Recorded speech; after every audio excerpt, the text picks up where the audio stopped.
cut my veggies. I just watched the next Scooby-Doo movie. Does this even count? We're reviewing Daphne and Velma, or Velma and Daphne, whichever one it was, whichever order it's in, I don't remember. Wow, I just watched this movie and I already freaking don't remember. I didn't like this. Okay, where do I even start? I guess the plot. Velma and Daphne have been friends over the internet I'm guessing for years, and now they're finally at the same school, and then the students are acting weird, and Velma and Daphne have to work together to solve the mystery and figure out what's going on. Sounds pretty generic, right? Well, you're right, it is pretty generic. And not in a good way. This movie's bad. It's one of the worst ones I've seen. This movie, first off, it just looks cheap. It looks extremely cheap. Like, it looks like it was made on a $2 budget. Like, this movie looks like it was made on a $2 budget. Like, I'm not even joking. This movie, it feels that cheap. It feels like this movie was made on a $2 budget. It looks cheap. It looks like it did. Okay, I'm exaggerating the $2 budget thing, but it looks extremely cheap, and I don't like it. The casting is, I feel like for Velma, it's really good. It's decent. It's actually, I can believe this is Velma. And I couldn't help but watching the movies. Like, my new glasses look a lot like the ones that Velma has in this movie. So that really sat strange with me for a little bit. Wow, I probably should have got glasses with smaller lenses. I mean, smaller frames. I didn't realize that. Okay, whatever.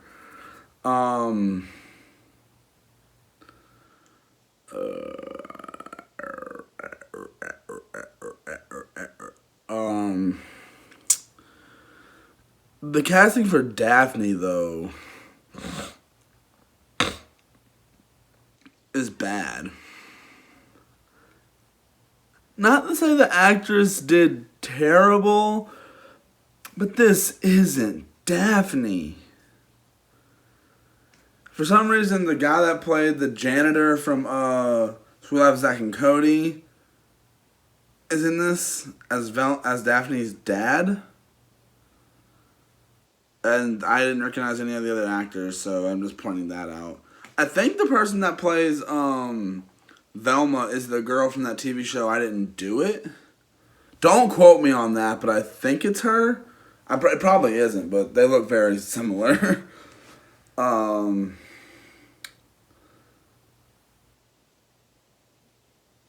But I have major problems with this movie. I actually had to look up when this actually came out when I just started reviewing these movies, because of the fact that this movie isn't on most Scooby-Doo movie lists online. Because I had to look up which all the movies are so I know which ones to get and watch. This one's not on most of the lists. If I wouldn't have known of this movie's existence and I just followed the lists, I would have skipped over it completely. Like, for Pete's sake, it's like really bad that these movies aren't on that list. It's really bad.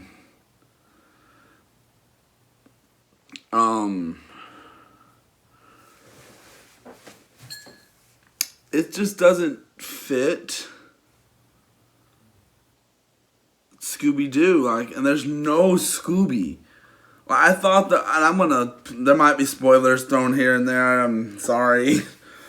Now, the movie, I'm surprised doesn't end with, a hint towards the rest of the gang.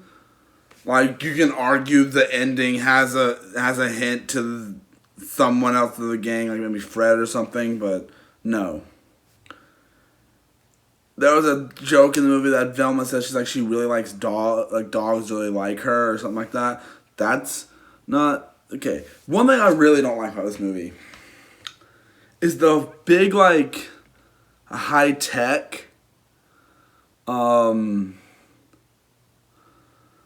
setting, the advanced high school thing which is kind of dumb for a Scooby-Doo movie. I'm really not big on that, and I've never been a big fan on the high-tech school thing anyway. I've never been a big fan of that in movies and stuff. Like the TV show Henry Danger, and a lot of that show gets a lot of rep. But that show has the similar thing. Well, it's not as bad as it is here, but yeah. And the thing is, this is supposed to be an advanced school, but the school looks crappy. The costume design isn't the best, and just the mystery is not even good at all. Like the freaking movie, it lingers on a character who makes a slow face, and they close their a smug face, and they close their locker very slowly. It gives away the mystery.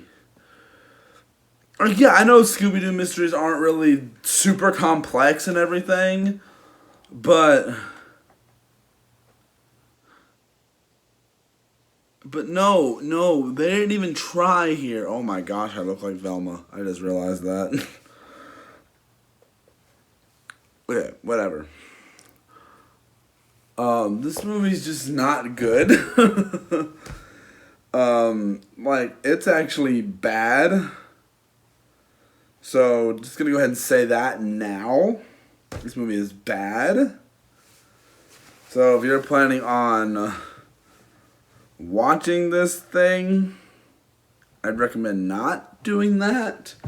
And Scooby-Doo has never been a series that's very important when it comes to continuity, which I don't have a problem with. This and SpongeBob are two of those franchises where I never expect continuity to be great.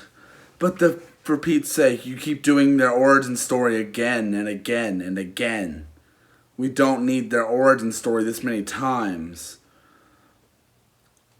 For Pete's sake, there's a slight bit of origin in the Scooby-Doo 2 Monsters Unleashed. There's the Scooby-Doo Mystery Begins is a whole origin story. This is a somewhat origin story.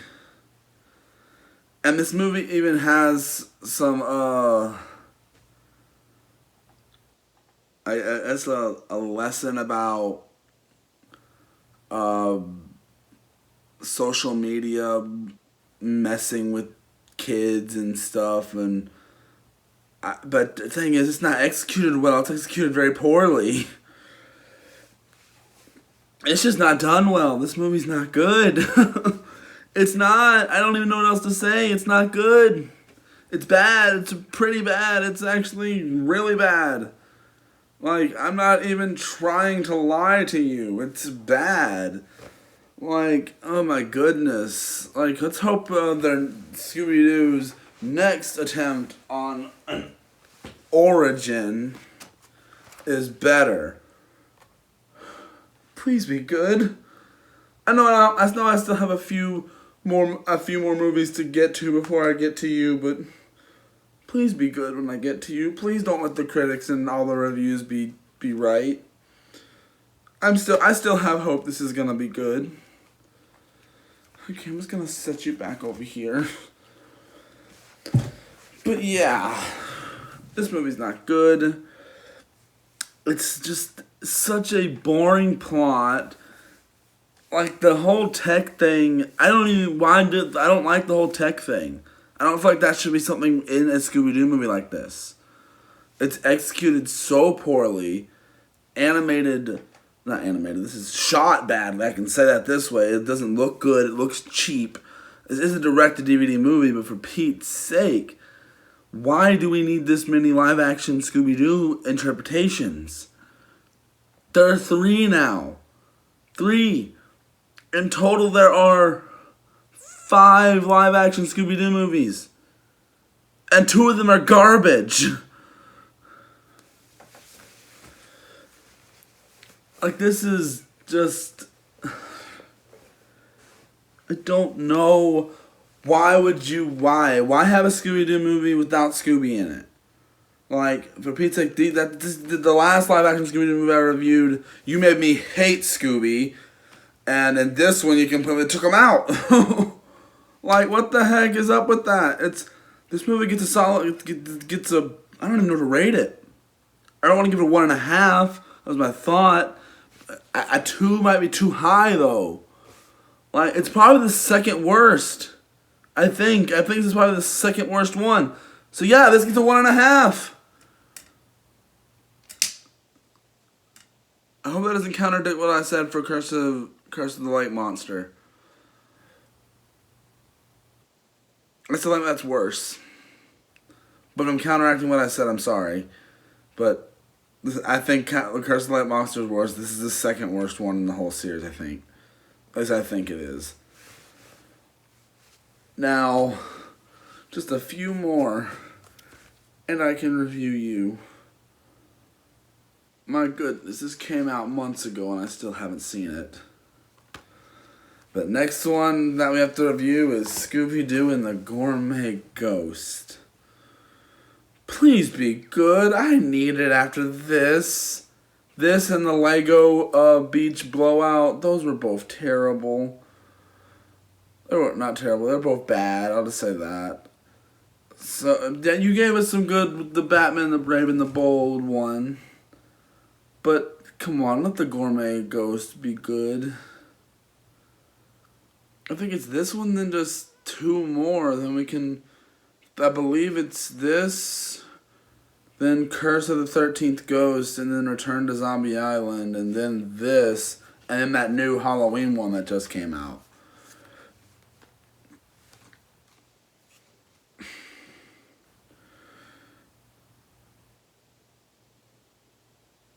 Okay.